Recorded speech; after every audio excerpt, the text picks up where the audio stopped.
XRP and Ripple to change everything in the monetary system, I truly, truly believe that. That is why it is the number one holding in my investment strategy. It's 43% of my digital assets. In today's video, I'm going to break down how Ripple, the company, just keeps forging forward and crushing the competition. Not only are they acquiring massive, massive companies, but they've created a technology, XRP, that helps change the monetary system as we know it. Now, I'm only coming from my current paradigm and what I've experienced being in the banking system for 10 years. When I left the banking system, this is really important, guys. When I left the banking system in 2017, I went to CBA Executive Banking School. We learned how to scale banks from the ground up.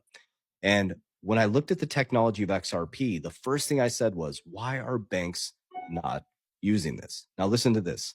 When I left the bank in 2017, we're using a thing called, I think it was called SN44. It was the DOS system. It was the black screen with the green lines, right? That's how we were transferring clients' money. Think about that. That was 2017 and how quickly things advanced. Now, remember, what did Rosie Rios say? You need a shock to the system to change consumer behaviors. Rosie Rios, sits on the board of Ripple. She was a 43rd Treasurer of the United States, and she's responsible for bringing in a new currency. She was told to reduce coin and cash usage in 2012, but she couldn't because Obama turned the rescue plan on full blast. So then, boom, we go through a shock to the system in 2020, the pandemic worldwide shock. Money's dirty, money's not clean. Then you start to go to your favorite restaurants. We're cashless now, no longer making pennies anymore. Trump says 9 years ago in 2017, we're going to be an even playing field monetarily before we know it. He launches his own stablecoin, USD1. World Liberty Financial brings in the Stablecoin Act, and now we have the Clarity Act coming in. So think about this from a logical sense. You own a bank, okay?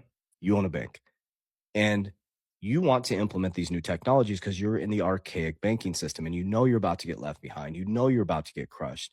And a company like Ripple comes in, has been around since the beginning, continues to dominate and innovate, and is the only cryptocurrency with true regulatory clarity. You're logical. You're a business owner. You run a bank, and your job is to risk management is your number one job as a banker. That's your number one job. Are you going to go with a company and a technology that has regulatory clarity that beat the SEC, or are you going to go with some new innovative company that's trying to figure it out? That's where logic comes in for me.